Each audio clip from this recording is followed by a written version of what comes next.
Udah saya, Ibu maaf baru join lagi barusan disconnect. iya siap. Lutfi Dwi Maftia Zain. Betul Bu.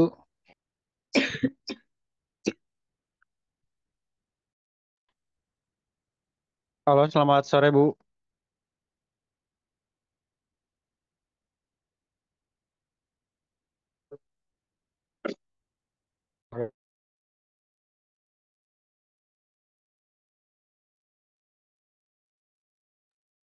Halo, halo. Ya, halo. Ada Bang.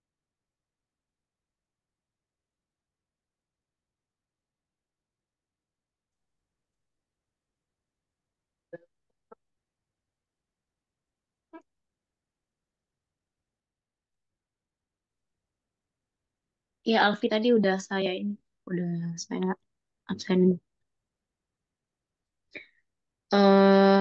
Muhammad Rizky Tamami, Hadir Bu Rizky. Muhammad Haidar Abdul Rahman,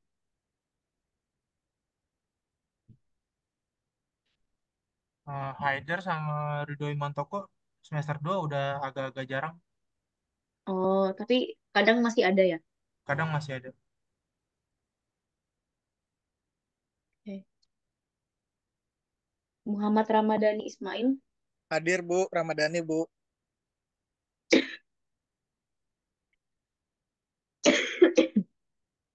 Ridho Imantoko,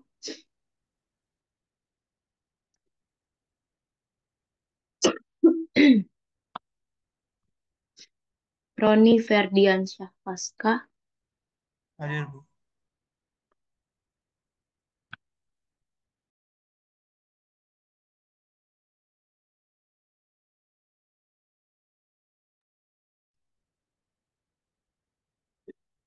Sore Bu.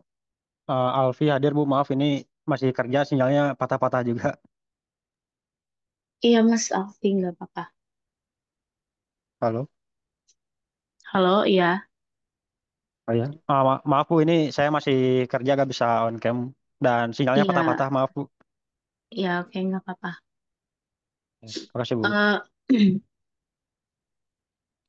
Alfred Charles Aritonang,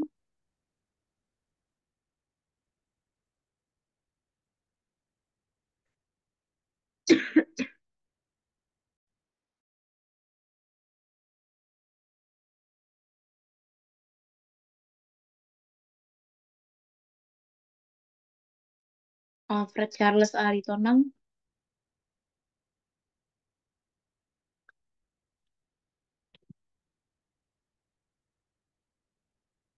oke.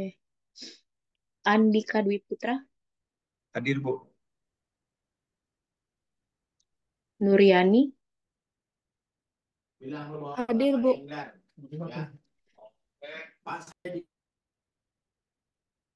eh, Laode Muhammad Abdul Malik Aziz. Hadir Bu, hadir hadir. Oke.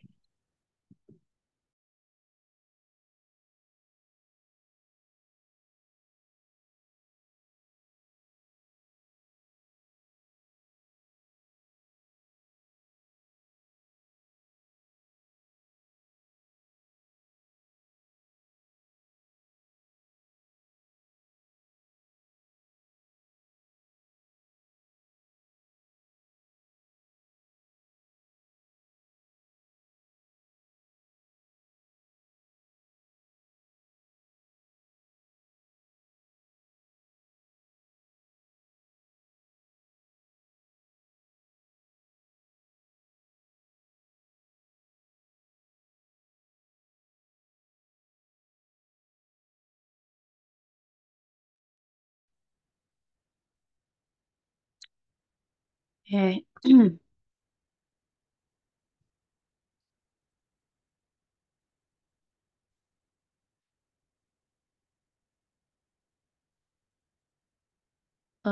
untuk hari ini itu kita masuk ke paradigma perangkat lunak.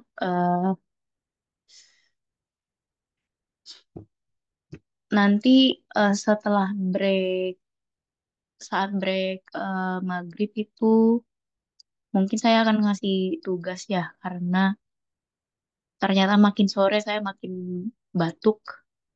Jadi ini saya jelaskan dulu terkait paradigma perangkat lunak,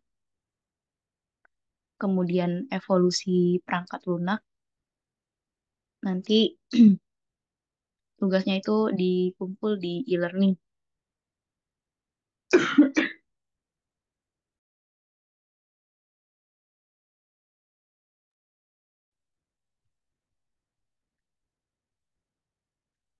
Ya, mengulang sedikit yang dari pertemuan kemarin, eh, perangkat lunak itu adalah sekumpulan instruksi atau program yang memungkinkan komputer menjalankan berbagai tugas tertentu, mencakup semua jenis program yang kita gunakan, mulai dari aplikasi pada smartphone, perangkat pengolah kata, program komputer, hingga sistem operasi.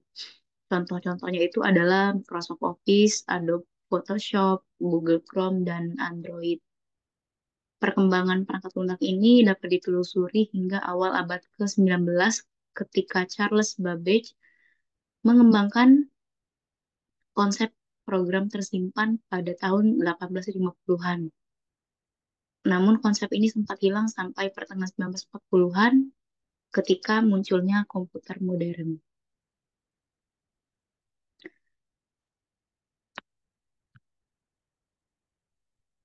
Lalu karakteristik perangkat lunak dalam rekayasa perangkat lunak.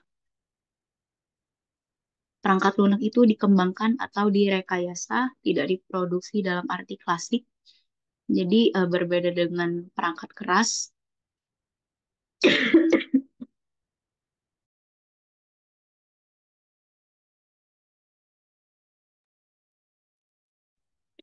Meskipun ada beberapa kesamaan antara pengembangan software dan manufaktur hardware, tapi sebagian besar aktivitasnya itu sangat berbeda. Kemudian perangkat lunak itu tidak aus atau tidak rusak. Jadi komponen perangkat keras itu dapat rusak akibat berbagai faktor lingkungan, namun perangkat lunak itu tidak rentan terhadap masalah lingkungan yang menyebabkan perangkat keras menjadi rusak. Kemudian jika komponen hardware itu rusak, maka bisa diganti spare part-nya. Namun tidak ada spare part untuk perangkat lunak. Setiap kegagalan perangkat lunak itu menunjukkan adanya kesalahan dalam desain atau dalam proses penerjemahan desain ke dalam kode yang dapat dieksekusi oleh mesin. Oleh karena itu, tugas pemeliharaan perangkat lunak ini melibatkan permintaan perubahan jauh lebih kompleks dibandingkan dengan pemeliharaan hardware. Namun, satu hal yang jelas, perangkat lunak itu tidak rusak, tetapi dapat mengalami penurunan kualitas seiring waktu. Maka diperlukan adanya pengembangan mengikuti teknologi yang ada hingga saat ini.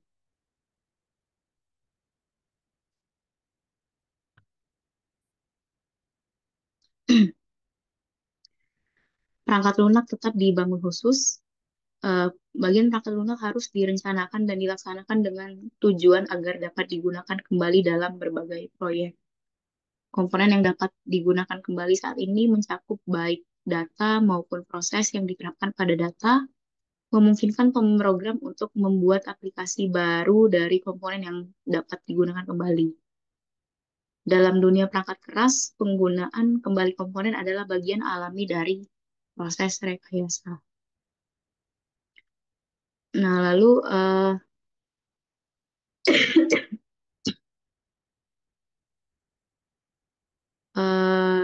secara ringkasnya itu, karakteristiknya itu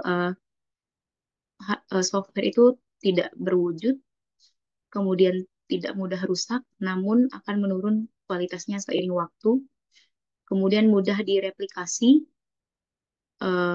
bisa kompleks, artinya bisa memiliki banyak bagian dan fitur yang saling berhubungan, lalu bisa sulit dipahami dan dimodifikasi, terutama untuk sistem yang besar dan kompleks, bisa dipengaruhi oleh perubahan waktu, Artinya mungkin perlu adanya perbar perbaruan atau dimodifikasi sesuai dengan kebutuhan pengguna yang berubah. Lalu perangkat lunak dapat terdampak oleh bug dan masalah lainnya, artinya perlu diuji dan diperbaiki agar dapat berfungsi sesuai harapan. Lalu evolusi pengembangan perangkat lunak. Di awal pengembangannya itu pada tahun 1940-an hingga 1950-an, pada awal perkembangan komputasi, pengembangan software ini dilakukan secara manual dan sangat teknis. Para pemrogram komputer menulis instruksi pada tingkat mesin, langsung berinteraksi dengan hardware. Era ini ditandai dengan beberapa poin utama, misalnya pengkodean manual. Di masa ini, perangkat lunak dibuat dengan pengkodean manual, di mana pemrogram menulis instruksi tingkat mesin secara langsung. Kemudian adanya keterbatasan hardware yang memaksa pengembang untuk menulis kode yang efisien dan ringkas. Kemudian penggunaannya itu pengembangan software masih dalam tahap awal, terutama digunakan untuk keperluan ilmiah dan militer. Jadi contoh aplikasinya itu perhitungan dan simulasi ilmiah, sistem militer dan pertahanan, dan pemrosesan data bisnis.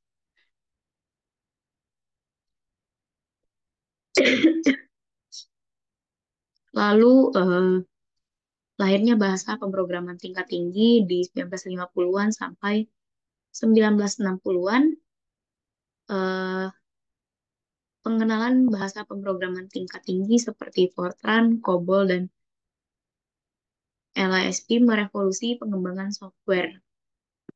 Beberapa perkembangan penting itu termasuk pengenalan bahasa pemrograman tingkat tinggi seperti Fortran, COBOL, dan BASIC membuat pengkodean lebih mudah diakses.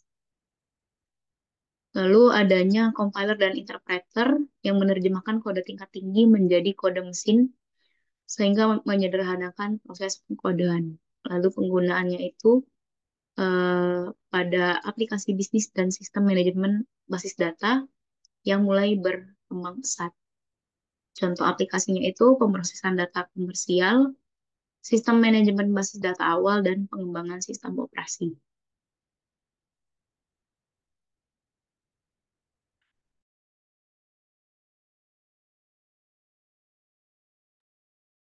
Lalu revolusi personal komputer di tahun 1970-an sampai 1980-an, kehadiran personal komputer ini membawa pengembangan software ke khalayak yang lebih luas. Di era ini juga terjadi mulai muncul graphical user interface seperti Windows dan Macintosh OS untuk meningkatkan pengalaman pengguna. Penggunaannya itu ekspansi ke komputasi rumah, permainan, dan pengolahan kata.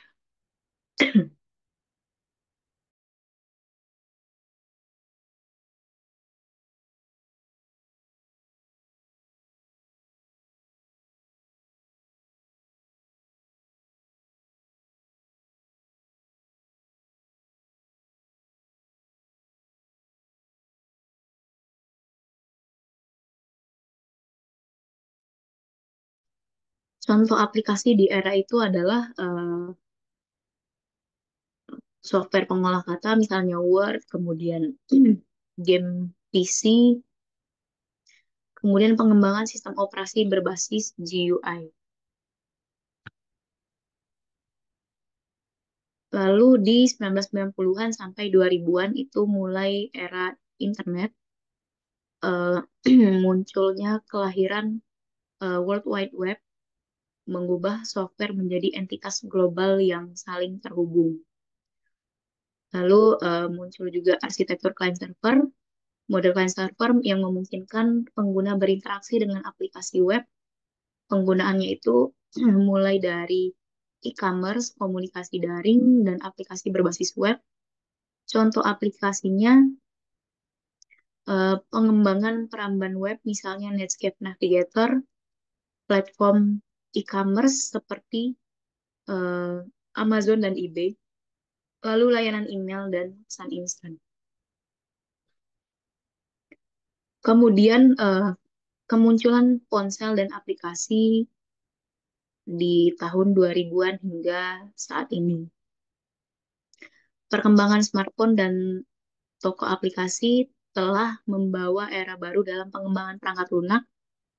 Perkembangan yang signifikan itu meliputi munculnya smartphone dan tablet menyebabkan era baru pengembangan perangkat lunak. Lalu munculnya App Store atau toko aplikasi seperti Apple App Store dan Google Play. Lalu penggunaannya itu aplikasi seluler itu digunakan untuk berbagai tujuan dari jejaring sosial hingga navigasi. Contoh aplikasinya misalnya itu di permainan, kemudian media sosial, Facebook dan Instagram, lalu aplikasi navigasi dan produktivitas seperti Google Maps dan Office. Kemudian cloud computing dan AI yang muncul saat ini dan masa depan. Era ini ditandai dengan komputasi awan dan integrasi kecerdasan buatan ke dalam pengembangan software. Komputasi awan yaitu platform awan menawarkan sumber daya yang dapat diskalakan dan diakses untuk pengembangan software. Lalu kecerdasan buatan yaitu AI dan machine learning yang diintegrasikan ke dalam software yang memungkinkan otomatisasi dan pengambilan keputusan yang cerdas. Penggunaannya itu layanan berbasis cloud, aplikasi berbasis AI, dan IoT. Contoh aplikasinya itu misalnya Amazon Web Service, kemudian asisten virtual, misalnya Siri dan Alexa, lalu aplikasi IoT untuk rumah dan smart city.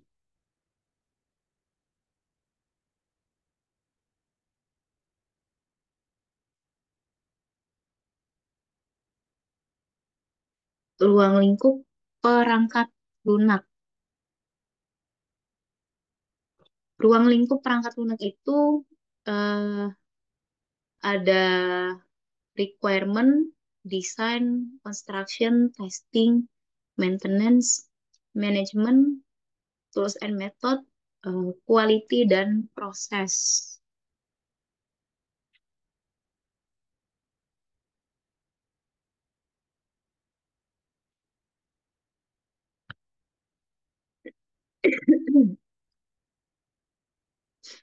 Nah, software requirements itu berhubungan dengan spesifikasi kebutuhan dan persyaratan perangkat lunak. Lalu desain itu eh, proses penampilan arsitektur, komponen UI dan karakteristik lain dari perangkat lunak. Lalu construction berhubungan dengan detail pengembangan software termasuk algoritma, codingan, pengujian, dan pencarian kesalahan. Lalu testing, pengujian pada keseluruhan perilaku perangkat lunak. Maintenance, yaitu upaya-upaya perawatan ketika perangkat lunak telah dioperasikan. Lalu configuration management berhubungan dengan usaha perubahan konfigurasi perangkat lunak untuk memenuhi kebutuhan tertentu.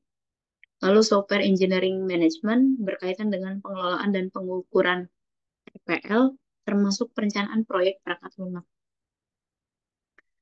Lalu tools and methods itu adalah kajian teoritis tentang alat bantu dan metode rekayasa perangkat lunak. Kemudian diproses berhubungan dengan definisi, implementasi pengukuran, pengelolaan, perubahan dan perbaikan proses RPL. Software quality menitik beratkan pada kualitas dan daur hidup perangkat lunak.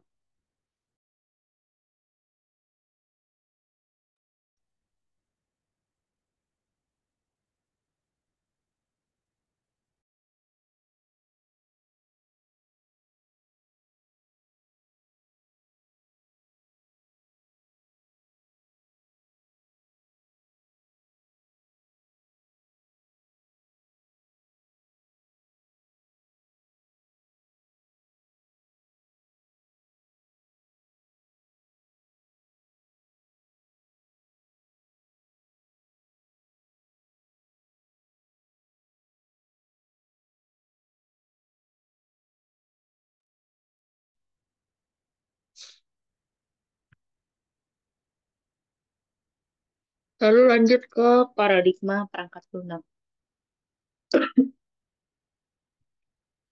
Untuk membangun suatu perangkat lunak, biasanya diterapkan berbagai paradigma rekayasa perangkat lunak dalam menghasilkan software berkualitas yang hendak dibangun.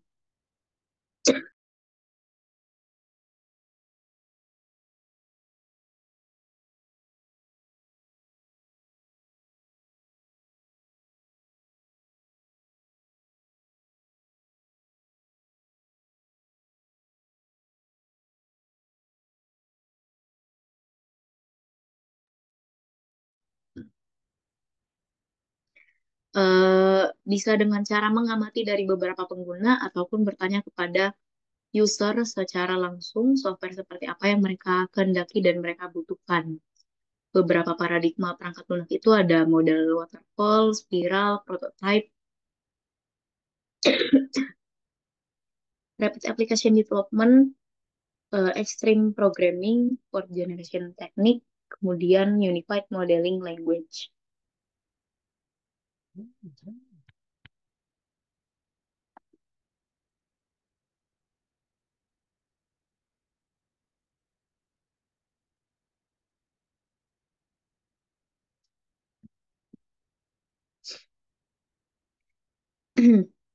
Disebut waterfall atau air terjun karena dalam menyelesaikan perancangannya em, dilakukan secara sistematis serta memiliki beberapa fase. Setiap fase itu eh, yang sedang dikerjakan harus diselesaikan terlebih dahulu sebelum melanjutkan ke fase berikutnya.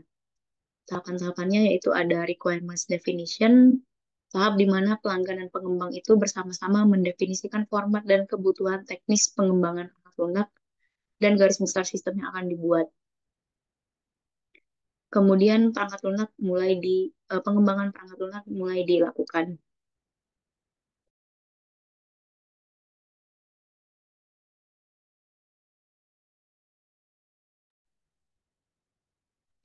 Lalu yang kedua itu sistem and software design, tahap perancangan terhadap hasil yang didapat dari tahap analisis di tahap pertama tadi. Proses ini berfokus pada struktur data, arsitektur perangkat lunak, representasi interface, dan detail algoritma atau prosedural. Tahapan ini akan menghasilkan dokumen yang disebut dengan Software Requirement Specification atau SRS.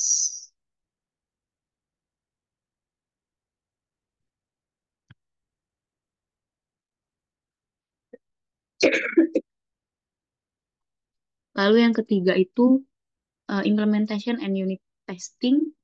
Tahap ini melakukan konversi dari hasil rancangan eh, spesifikasi program tadi menjadi source code. Programmer akan mengaplikasikan keinginan dari user ke dalam bahasa yang dimengerti oleh komputer. Dan akan dilakukan juga pengecekan eksekusi bagian program yang dibuat. Lalu yang keempat, Integration and System Testing. Eh, Sebuah software yang telah selesai dibuat, semua bagian-bagian software telah terintegrasi satu sama lain sehingga bisa dilakukan pengujian untuk menemukan kesalahan. Lalu yang kelima itu operation and maintenance. Jadi perawatan itu bukan hanya sekedar memperbaiki kesalahan program, tetapi proses yang memiliki karakteristik menyelesaikan kesalahan, perubahan teknologi, serta melengkapi fungsi yang baru. Perawatan ini juga tergantung pada permintaan perubahan yang masuk dari pemakai sistem, manajemen, atau customer.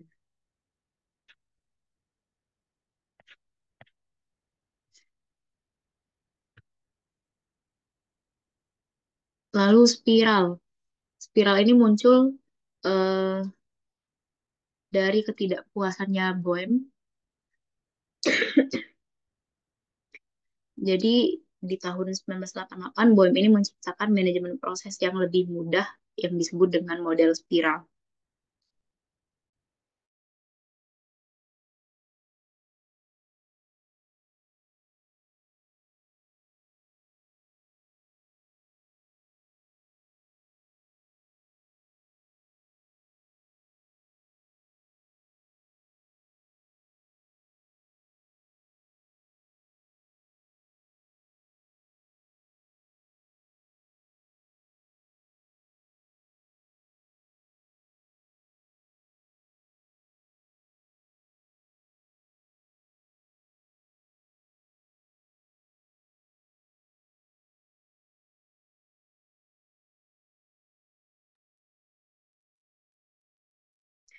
Di model ini, setiap loop mewakili tahap pengembangan perangkat lunak. Tidak ada tahapan yang tetap sehingga manajemen dapat menyesuaikan proyek sesuai kebutuhan dan biasanya dibagi menjadi 4 bagian. Yang pertama itu ada planning,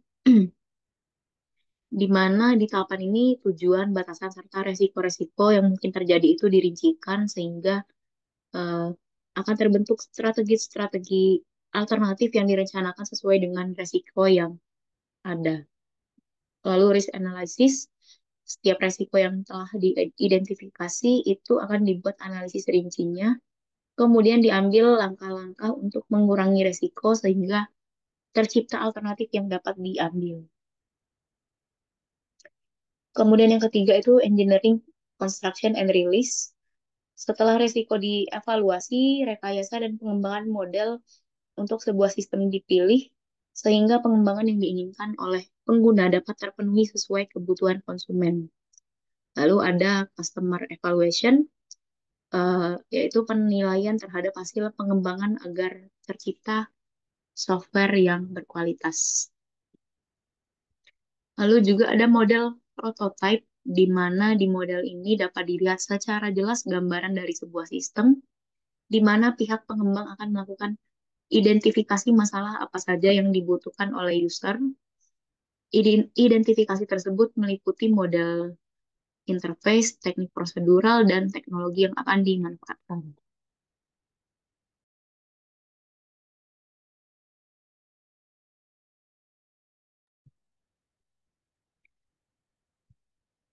Ada beberapa tahapan, yaitu ada requirements gathering and analysis. Eh, Pengembang dan user itu bekerja sama mendefinisikan keseluruhan perangkat lunak, serta menentukan kebutuhan dan struktur dasar sistem yang akan dirancang. Lalu quick design, membangun rancangan awal yang berfokus pada presentasi kepada user, misalnya dengan membuat contoh input dan outputnya. Lalu membangun prototype eh, untuk sementara yang terfokus pada pelanggan, termasuk pengujian dan perbaikan. Di tahap ini mencakup desain, codingan, dan pengujian.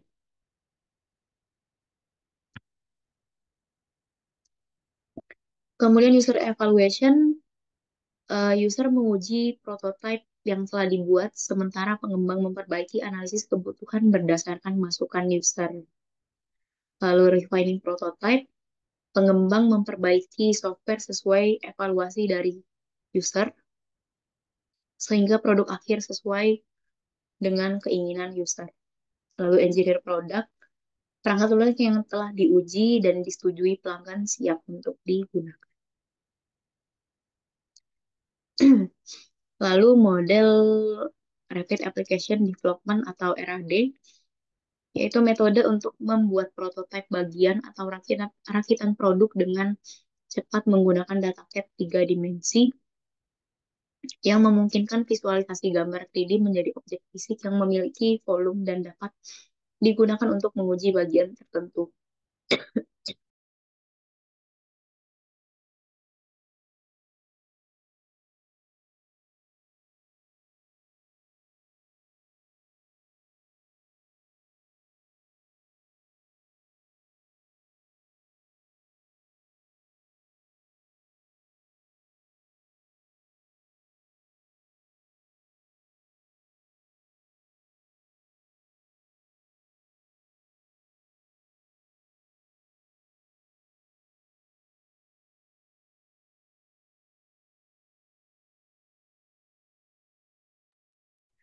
Tahapan-tahapannya itu ada business modeling,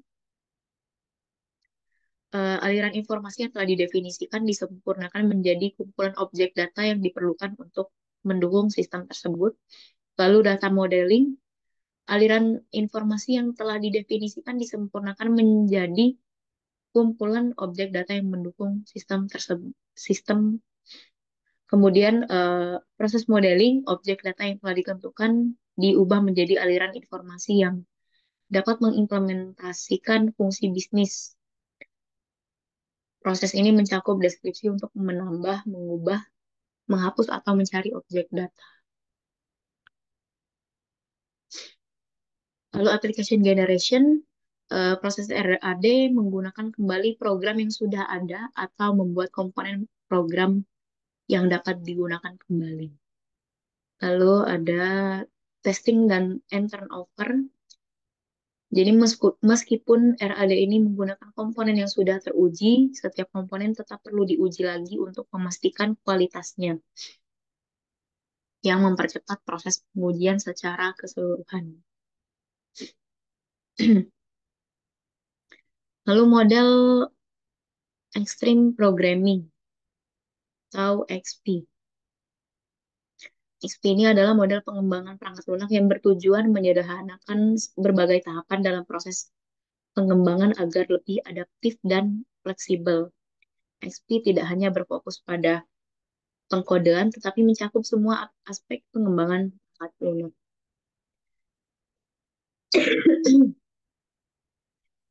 Beberapa tahapan itu ada whole team. Dalam XP itu semua kontributor proyek bekerja bersama sebagai satu tim yang terdiri dari berbagai peran seperti programmer, penguji, dan analis. Setiap anggota tidak harus menjadi pakar, tetapi berkontribusi sesuai kemampuan yang mereka miliki. Kemudian planning game. Perencanaan dalam XP mengemukakan dua pertanyaan kunci dalam pengembangan software, yaitu memprediksi apa yang akan dicapai pada waktu tertentu dan menentukan apa yang harus dilakukan setelah itu. Ada dua langkah kunci dalam perencanaan XP. Yang pertama itu ada release planning, yaitu praktik di mana customer itu mengutarakan fitur yang diinginkan ke programmer dan programmer akan memperkirakan tingkat kesulitannya. Lalu iteration planning, yaitu praktik di mana tim diberi petunjuk atau arahan setiap beberapa minggu sekali. Lalu customer test, user mendefinisikan tes penerimaan otomatis untuk setiap fitur yang diinginkan. Tes otomatis ini penting karena XP itu memiliki waktu yang singkat sehingga pengujian manual dianggap terlalu memakan waktu. Lalu small release, setiap iterasi tim mengembangkan dan menguji bagian perangkat lunak. Setelah iterasi selesai, perangkat lunak tersebut diberikan kepada pelanggan untuk dievaluasi atau langsung dirilis kepada end user. Tim XP juga bisa merilisnya secara rutin. Lalu simple design, tim XP merancang software dengan desain yang sederhana yang sesuai dengan kebutuhan fungsional saat ini. Desain diperbaiki melalui pengujian dan pengembangan lebih lanjut, fokus pada efisiensi tanpa fitur berlebih. Dan desain di XP ini diperbarui sepanjang proses pengembangan. Ya, siapa tadi? Ini Charles, saya penasaran. Ini untuk secara contohnya apa ya Bu ya? Karena masih awam gitu, jadi untuk nangkepnya kurang nih saya. Mungkin bisa kasih ada contoh mungkin di dunia realnya seperti apa ya Bu ya? Contoh pengaplikasian ininya ya, metodenya. Ya, yang metode XP ini kan. Kalau spiral kan mungkin ada ya, tapi kalau yang XP ini bagaimana ya? Apa ya? Seperti apa ya? Jadi XP ini tuh prinsipnya agile. Jadi kalau dilihat dari penjelasannya itu kan tadi banyak iterasi. Jadi di setiap tahapannya itu pasti ada pengujian. Jadi agak berbeda dari model pengembangan yang lain yang pengujiannya itu biasanya di akhir. Tapi kalau di XP itu karena prinsipnya agile tadi, dia di setiap iterasi itu pasti ada pengujian gitu. Jadi uh, kayak bisa langsung menyesuaikan dengan kalau misalnya usernya kurang seret, jadi bisa langsung ditambahkan saat tahapan itu juga gitu.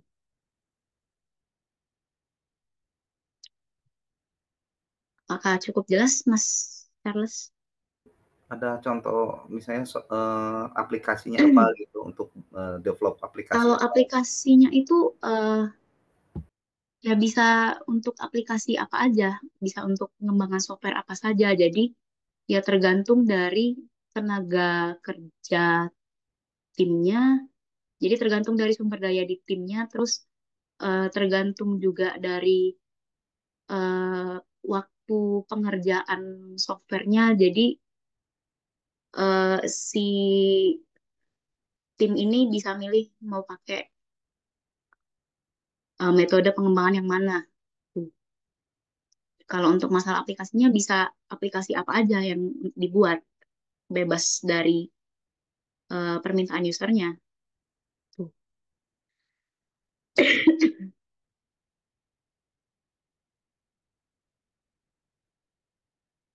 Oke. Sudah cukup jelas, Mas Charles? Oke lah Bu, boleh dilanjut Bu. Terima kasih Bu. Oke. Lalu keenam itu ada tahap pair programming. Jadi di dalam pendekatan XP ini perangkat lunak dikembangkan oleh dua programmer yang bekerja berdampingan di satu komputer. Satu programmer menulis kode, sementara yang lainnya itu melakukan koreksi. Lalu yang ketujuh itu test driven development. XP sangat mengutamakan feedback yang memerlukan pengujian berkualitas. Test driven development ini melibatkan siklus pengembangan singkat di mana tim menulis automated test case untuk mendefinisikan perbaikan atau fungsi baru. Kemudian design improvement, XP bertujuan memberikan nilai bisnis dalam setiap iterasi, sehingga perangkat lunak perlu dirancang dengan baik. Proses perbaikan desain dilakukan secara terus-menerus melalui refactoring yang menghapus duplikasi dalam kode yang telah dibuat, didukung oleh pengujian komprehensif untuk memastikan desain tetap berkembang tanpa kerusakan. Lalu ada continuous integration yang tim XP ini secara rutin menggabungkan semua salinan pekerjaan ke dalam jaringan utama beberapa kali sehari demi menjaga agar tim itu tetap terintegrasi setiap saat. Lalu juga di XP ini juga ada collective code ownership. Jadi setiap pasangan programmer dapat mengubah kode kapan saja dengan kode dimiliki secara kolektif oleh tim.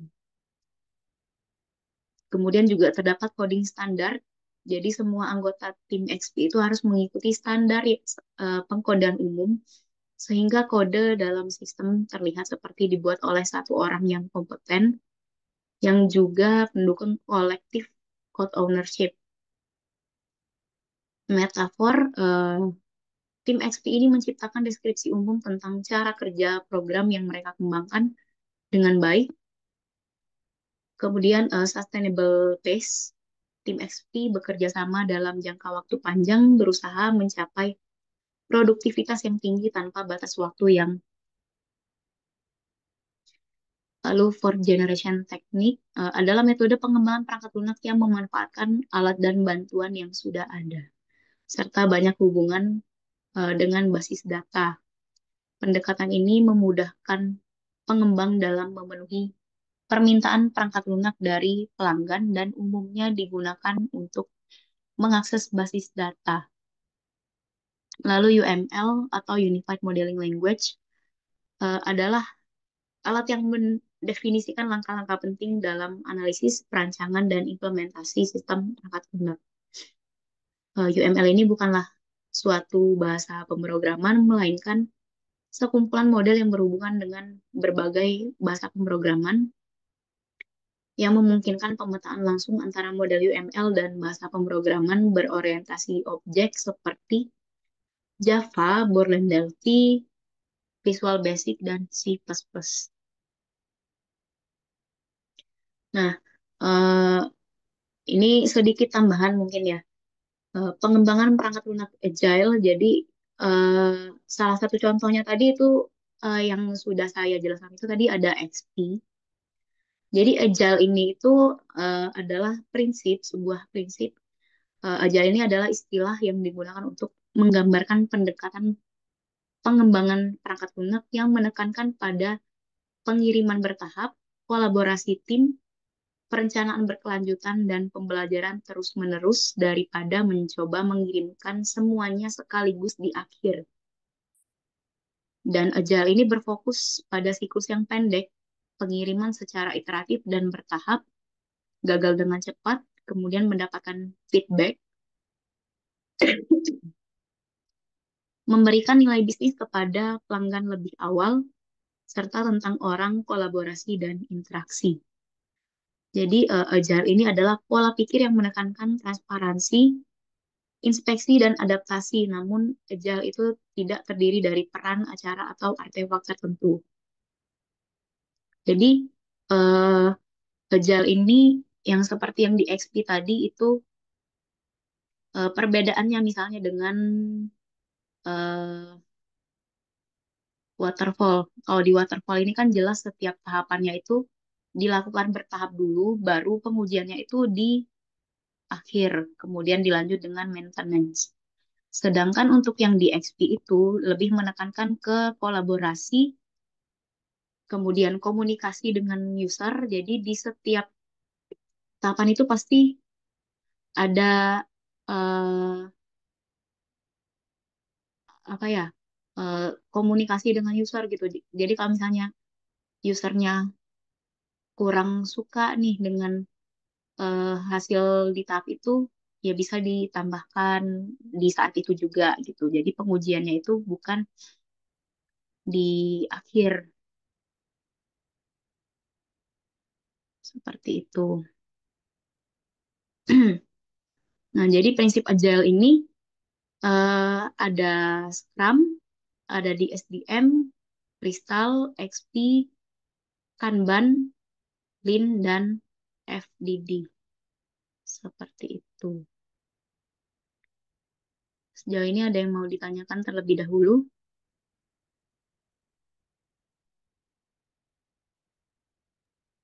Sebenarnya kalau untuk pengembangan perangkat lunak kita masih baru-baru sih Bu. Dan kita nggak tahu kayak misalkan kayak singkatan-singkatannya atau kata-katanya gitu. Jadi uh, mungkin dijelasin yang ini aja, yang agile ini. Scrum itu, Oh, yang agile ya, itu ya. iya, Nah, kasih Bu.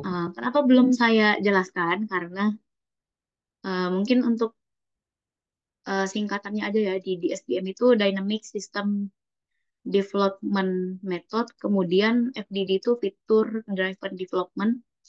Kenapa belum saya jelaskan? Karena yang seperti saya jelaskan, saya bilang di awal tadi, untuk ini tuh sebenarnya untuk tugas. Jadi teman-teman di sini ada 12 orang ya. 11 kayak Bu. Satu itu admin itu. Oh, nggak ada admin. Oh, udah nggak ada ya? Udah berarti 12. Iya, 12. Nah, jadi saya minta per orang itu milih salah satu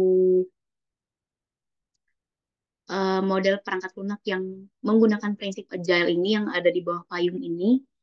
Eh, Cari jurnalnya, kemudian jelas. Jadi kita nge-review jurnal gitu. Cari jurnalnya, di dikerjakan di Word, dijelaskan studi kasusnya mulai dari latar belakangnya, tujuannya, manfaatnya. Kemudian misalnya di situ kalian ada yang milih Scrum. Eh, jadi setelah penjelasan tentang latar belakang studi kasusnya tadi, eh, jelaskan tahapan yang ada di Scrum itu bagaimana, kemudian hasilnya bagaimana, dan kesimpulannya. Jadi ringkas aja, ya seperti mereview jurnal seperti biasa.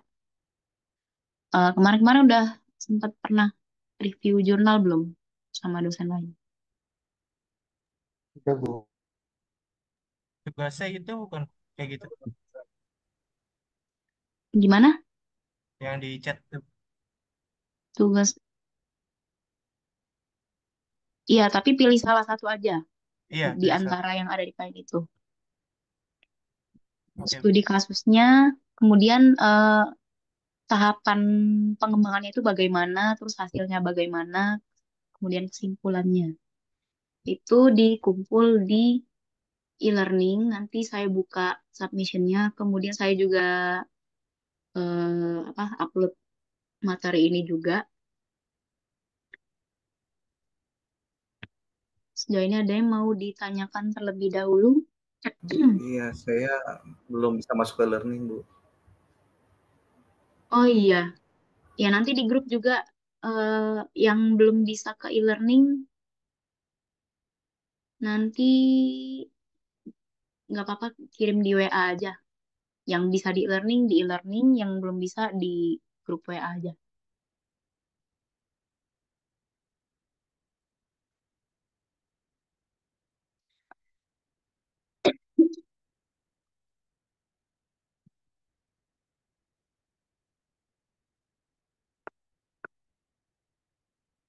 Ya, ada lagi yang mau ditanyakan?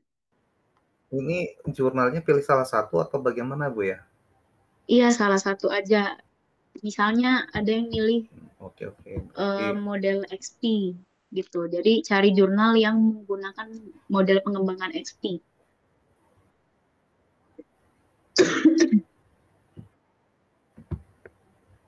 Oke, bukan untuk kita jurnal untuk beda-bedain antara Scrum, DSDM, Freestyle enggak ya, Bu ya? enggak. Pilih salah satu aja, tapi usahakan beda-beda ya ininya metode yang dipilih yang tadi. Langsung aja, Bu, dibagi kali, Bu. Takutnya Oh iya, bentrol iya sama deh. sama. Takutnya nanti bentrok ya. Oke. Bikin polling aja di grup, bikin polling. Boleh polling. Berarti jadinya Oke, saya semuanya bikinin pilih dulu. satu topik gitu, Be. Iya, satu topik itu. Bentar saya.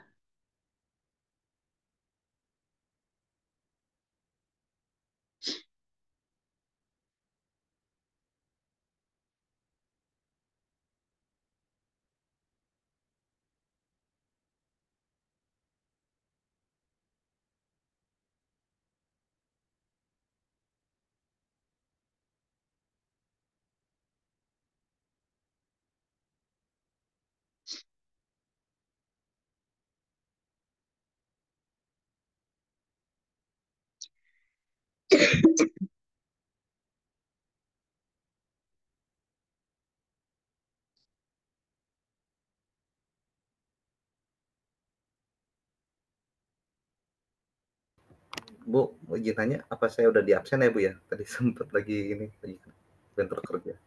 Siapa? Oh iya, udah saya ini kok, udah saya absen. Karena di sini kan ada 7 ya. Jadi ada 12 orang, berarti 5-nya ada yang sama. Nggak apa-apa. Silakan dipilih.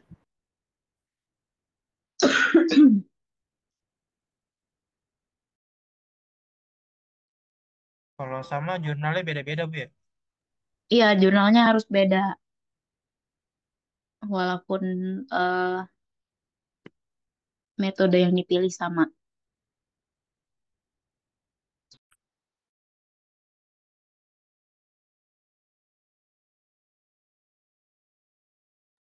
Berarti tegas sampai minggu depan, Bu ya. Iya, sampai minggu depan. Terus nanti kita presentasi. Eh, kalau waktunya cukup sih nanti semuanya presentasi. Kalau nggak cukup, ya mungkin setengahnya aja ya. Atau yang 7 metode itu aja. Baik, Bu.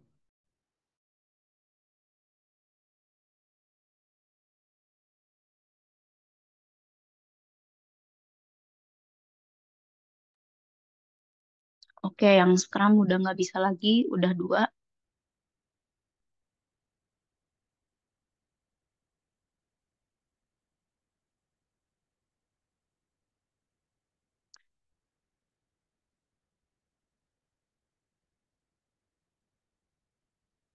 Oke, ada yang mau ditanyakan lagi sebelum saya tutup karena sudah azan maghrib juga.